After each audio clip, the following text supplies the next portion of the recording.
All right, so what's up, y'all? Krystal here with my T for today. The T stands for the testimony and just what God is doing in my life more internally than externally, because I know the internal will definitely manifest externally, and I will see the fruit. You shall know them by their fruit, right? So I was like, what do I want to talk about today? But this morning, the topic that was on my mind, or what I heard in my mind, was, my shirt says Supermom, right? And I'm assuming that God was like, Krystal, it's time for you to let go this supermom mentality, this supermom lifestyle. You're going to have to stop showing up for your children in the way that you do. It's not bad. But you have to lose that. And the crazy thing about this is it came up a few weeks ago, maybe last month, March, or maybe February.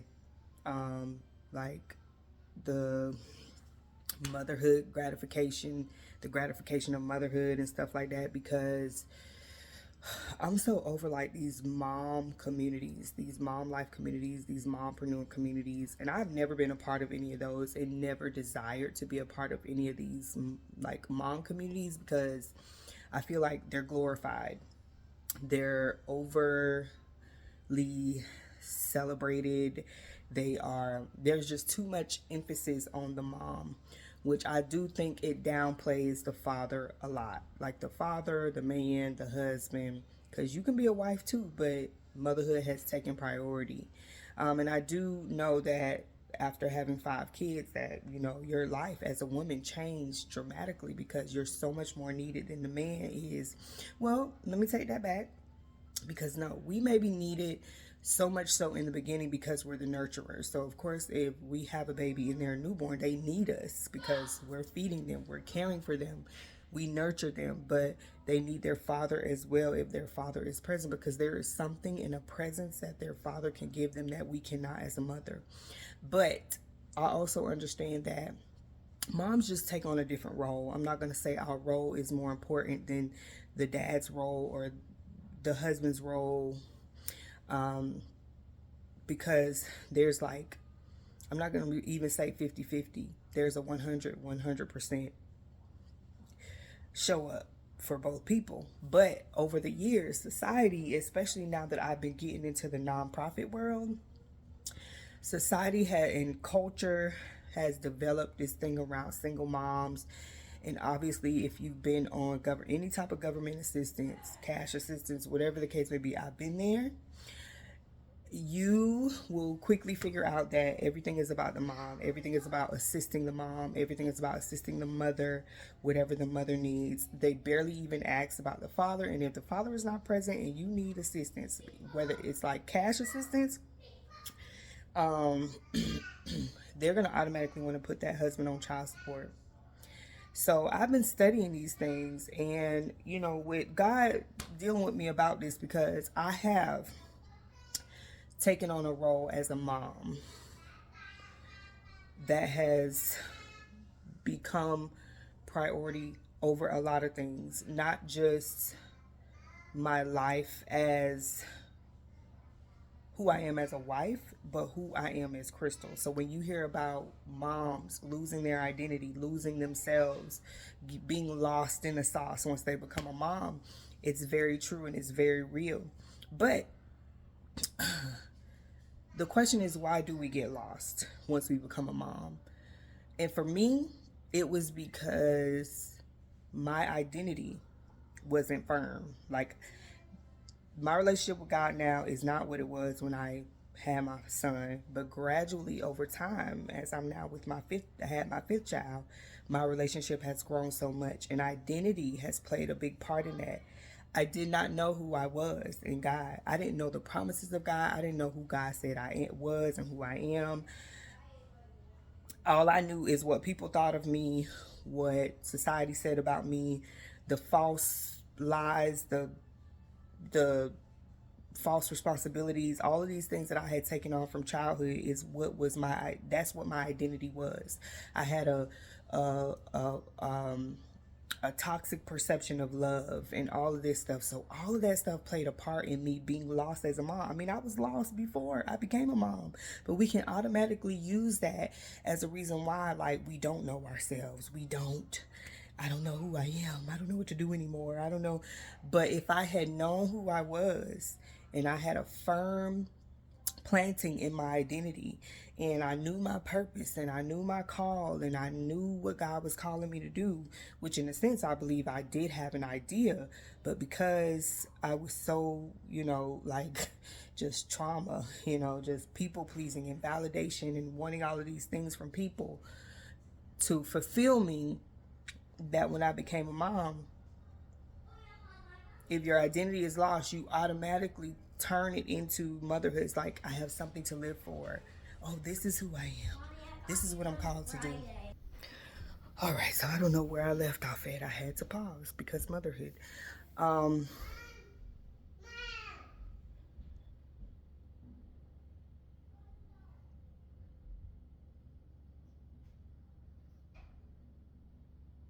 Okay, she stopped calling me.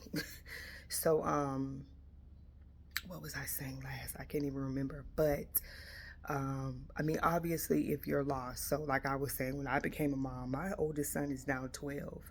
I didn't know who I was.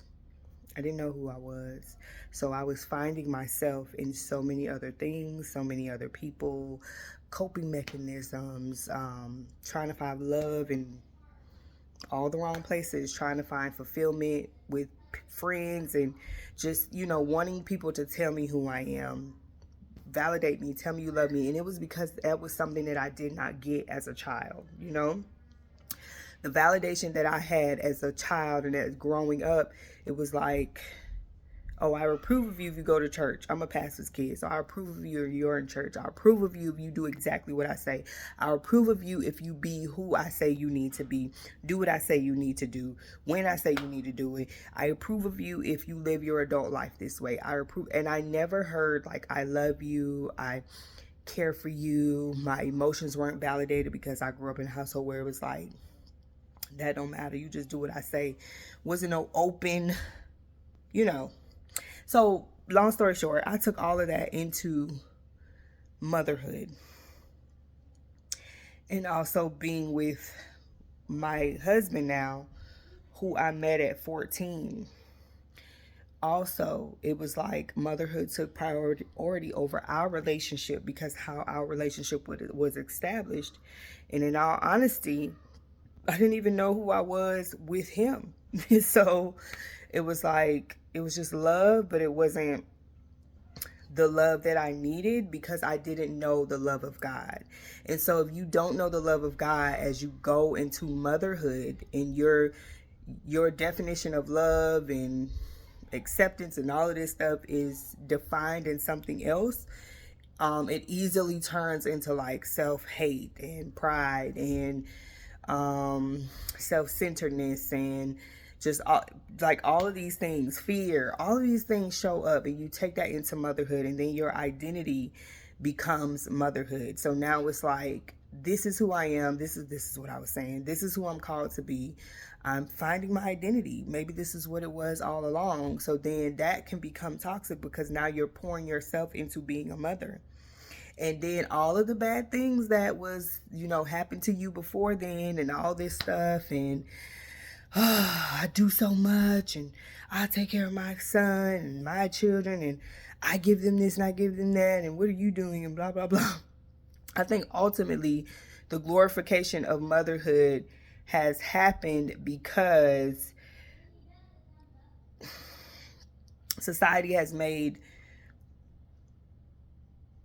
mothers, in a sense, feel like nothing else matters. Nobody else matters.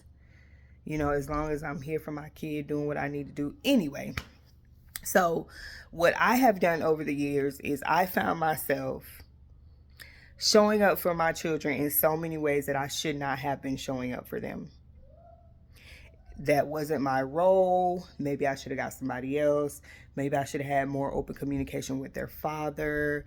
It was just so many different things that I found myself and find myself doing for them even now that has ultimately led me to burnout, to choosing them over God, choosing them over my purpose, choosing them over what I know I'm supposed to be doing, choosing them over ultimately providing for them in the way that I'm supposed to, choosing them over my husband, choosing them over a lot of things that matters for them. Because for instance, if they come before my husband, which is wrong, then there's like faultiness there, right?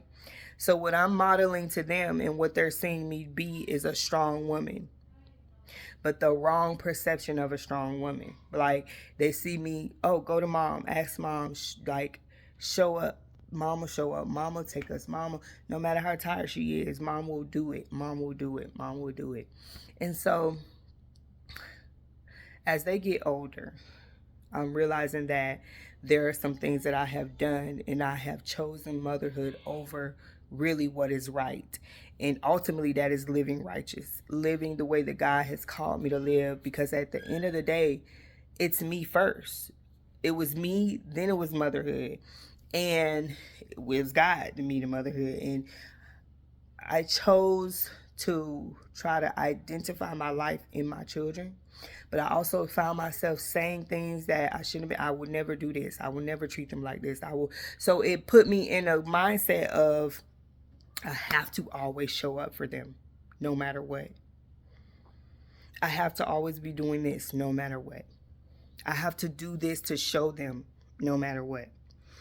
And it borderline toxic. Now, I'm not one of them moms like materially providing for my children. Why? And if I was in a position to do that, to provide everything for them and say yes to everything that they wanted, I probably would be that woman. But financially, I have never been in that position. Why? Because I chose them over purpose, over work, over sufficient income, over, like, I chose them. Because a lot of situations came even when I had one child, 3 children.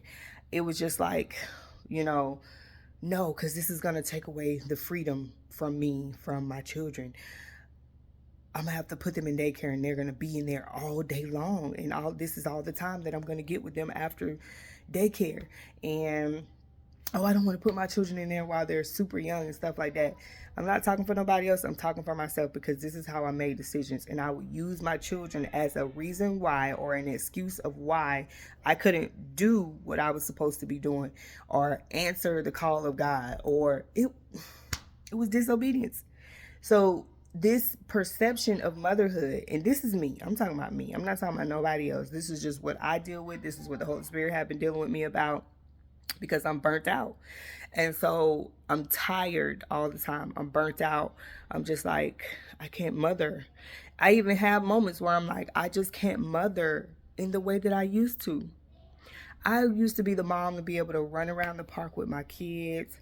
I used to love doing that. I used to love running around the park with them, playing with them. Just so many things that I used to do that it's not that I can't do, I don't have the desire to do, because mentally and emotionally I'm burnt out. And that's because I have chose motherhood over everything. I have chose motherhood over a lot of things, feeling like I'm just going to lose all control of my life if I let my children go. And God has told me so many times, oh, they look like they coming to my house. We don't have anything. But I have, what was I saying?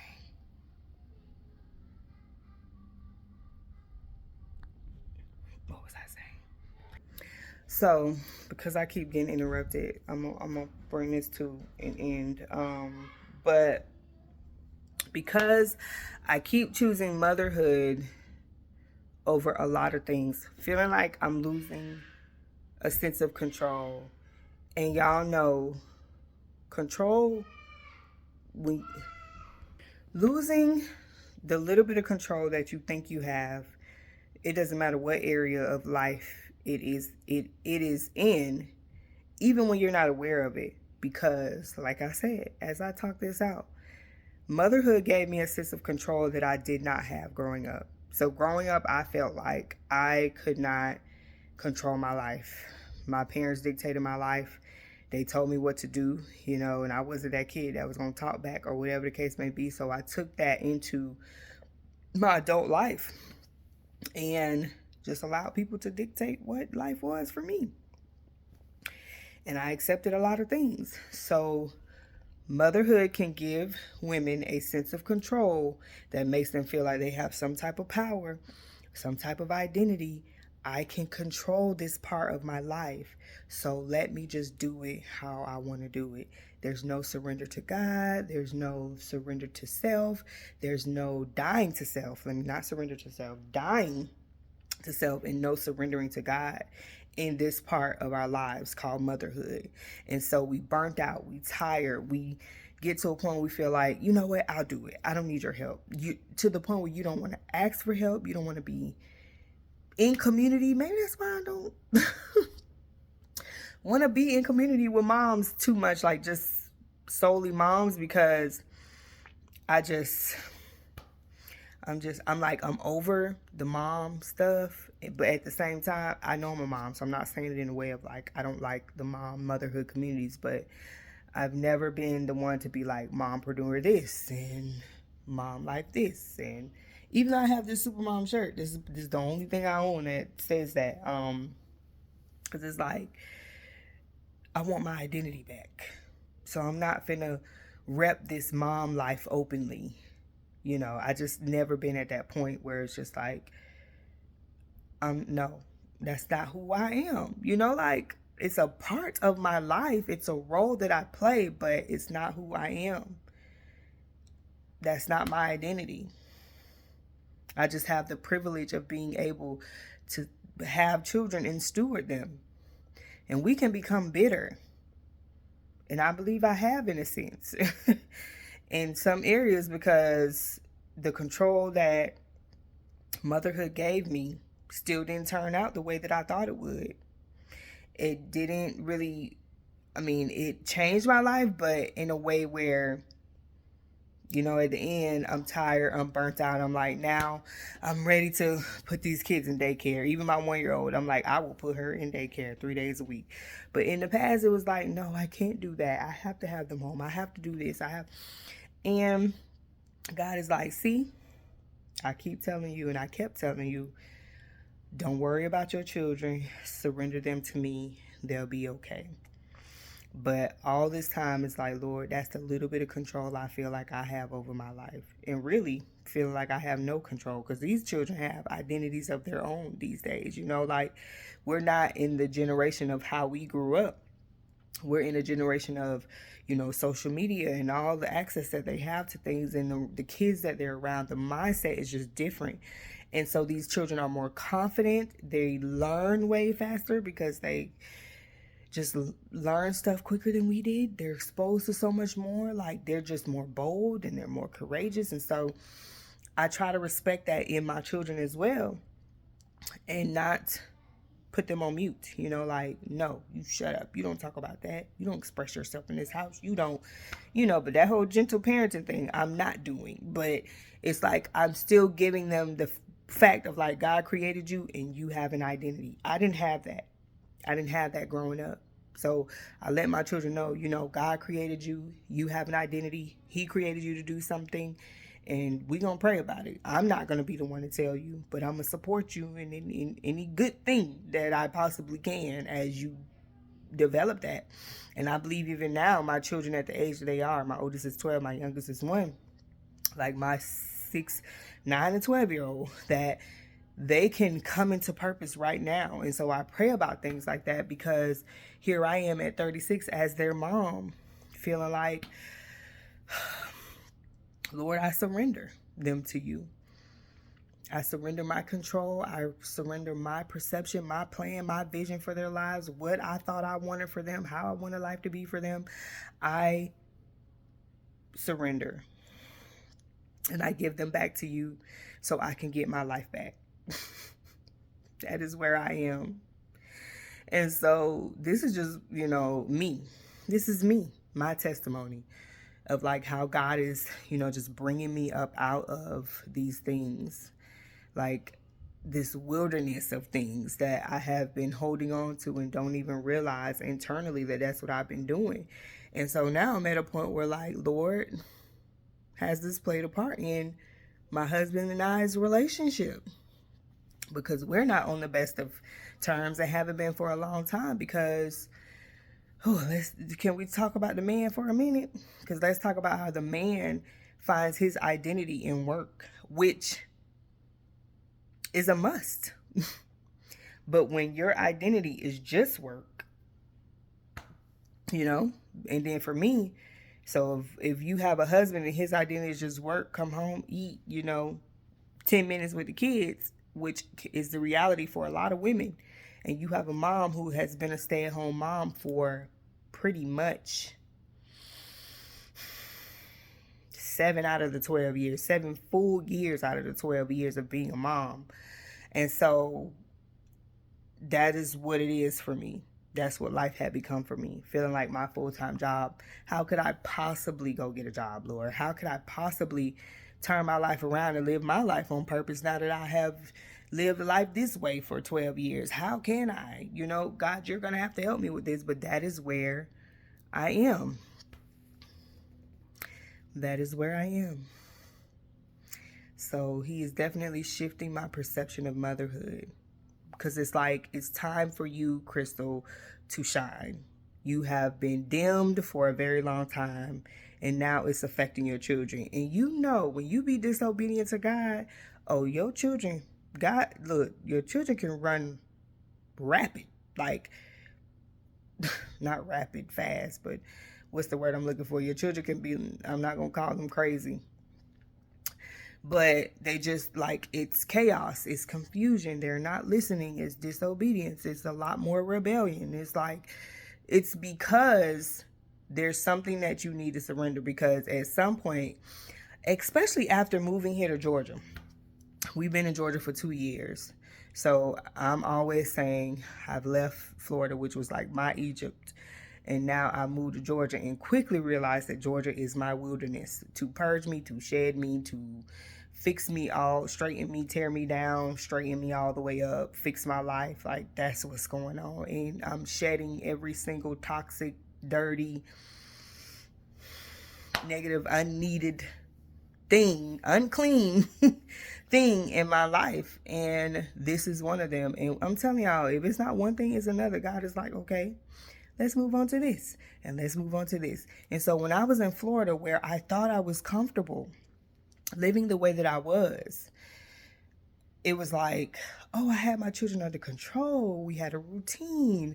I had dinner cooked on time. They were bathed on time. They were in bed on time.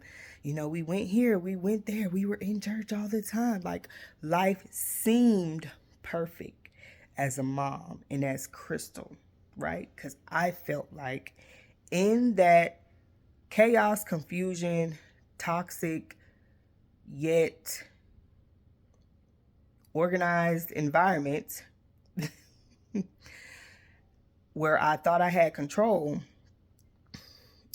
once I got out of that, it was like, this is what you thought you had, but this is really what it looks like, because now it's time for you to step up. Release control of your mothering, what you think motherhood should look like. Once again, what you think it should be, release that, because now I need eyes on me. This is what God is saying. I don't need your eyes strictly on motherhood, because you've gone into survival mode, trying to survive to keep all of this up, this persona. Whew, y'all. It's been something. It's been something. And so I'm just like, Lord, what's next after this? So this will be some time of like really assessing my life as a mother and what I have done, what I have spoken out of my mouth that was not good. Comparing myself maybe to my mom and my relationship with my mom, and even my relationship with my father. which probably could have turned into trying to have a sense of control on my husband to make him show up in a way that he doesn't have the capacity to show up, and in a way that he has to choose to show up for his children and for me. It was a lot of things. I didn't want this type of thing with my marriage. I didn't want to be this type of mom. Oh, my mom didn't do this and that, but I'm not going to be like that with y'all. My dad didn't do this and that with me, but they did this, so I'm not going to do that, but I'm going to do this over here. It was just so many different things. And so this is what God's like, remember all these words you spoke? We're about to go back and redeem the time. All of these words you spoke out of your mouth concerning motherhood, concerning your relationship with your children, because you were hurt, you were torn down, you were just emotionally distraught by your mother-daughter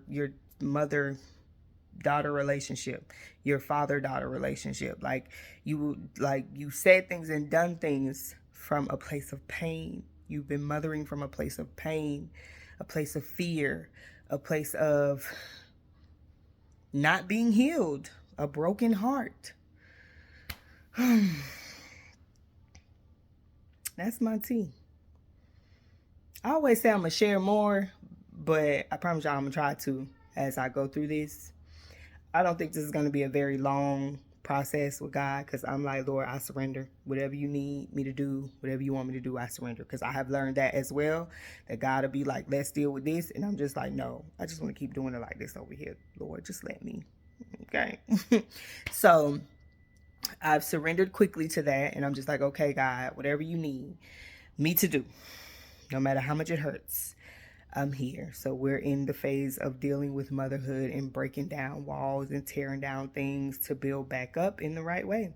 So I can mother from a healthy perspective, from a healthy mindset, from a healthy vision, from a healthy, just seeing my children, as God sees them, in my role as a mother as God sees it. That's no longer my identity, but it's a role that I have right now, because my children gonna leave home one day. My 12-year-old, he's 12 and a half now. Like 6 more years, he gonna be gone probably. Who knows? Like they're gonna leave me, and who am I after that? Who am I after that? Once I've mothered my way through life as my identity, Sometimes you don't realize like motherhood is more of a burden but you try to do it in a way that makes you feel happy and content and, oh, I got this, I'm good, this is what defines me, this is what makes me happy. And that's really not the case. Think how much more your children will thrive. Let me talk about me. How much more my children will thrive as I think about it. If I'm whole, I'm healed, I'm living in my purpose, I'm called, I'm fully surrendered to God, I'm dying to myself every day, and I've lost that toxic, crazy perception of what motherhood was based off of my relationship with my mother. I'm also, through this process, going to be healed from my perception of women overall, because I do believe that my relationship with my mother has played a role in my relationship with women, like as friends and associates, and not going into because I desire friendships. I don't have friends or besties or anybody can call me like, hey girl, I go to church every Sunday, and that's about the most that I talk to women, and I'm in community and quick conversations, which it is fulfilling. But it's like during the week, I'm a loner. I don't have anybody to text and say, hey girl, what you think about this? Or what's going on with your kids? Or hopping on the phone. I've had seasons of that, but it don't last because of what I'm going through internally. And I do believe that my relationship with my mom has played a part in all of my relationships with women, whether it was friends or spiritual mothers or women in authority or anything like that. And so that also seeps over into motherhood. I'm going to find the psychology words for it all. I'm going to find it all. But I am definitely ready to be healed from that, because I want wholesome relationships. I want a wholesome community of women. And I want to make sure that when I show up in these communities, that I am able to show up fully 100% as a whole woman. So I have to heal from my mother wounds so I can be healed for my children. But not only that, for the sake of whoever is supposed to be in my life that I'm keeping away because of these issues that I have. This fake persona that I'm trying to put on. Anyway, I hope that was the word for y'all. I gotta go get my cornbread out the oven. So remember to glow. That's my tea. Remember to affirm yourself and remember to do what makes you happy. If you relate with any of this, you just ready to lose that super mom. I'm gonna stop wearing this shirt too, because it's like I'm declaring something over myself that I am not. I am not a super mom. I am blessed to be a mother, to raise children, 5 of them, steward them and disciple them and lead them in the way that they should go and put them in God's hands. I'm not a super mom. I'm not. I ain't bring no scripture to y'all, but I'll tag some in the description box. And I'm out.